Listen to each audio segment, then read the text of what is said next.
Equipa conjunta de intervenção barro naran Tongyang Furui nebe mai Rússia e Vietnã também licença.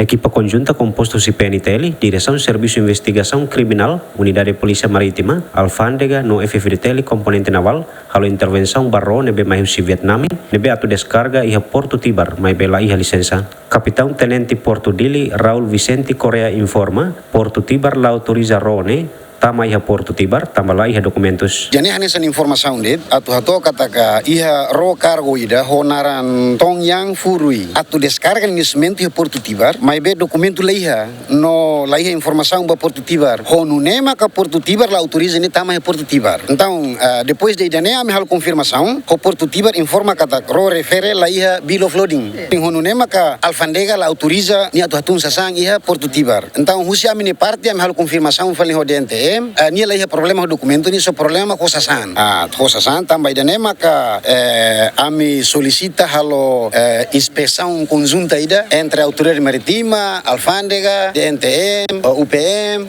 o insat bel halo confirmação ba iha informação nebe maka misimu.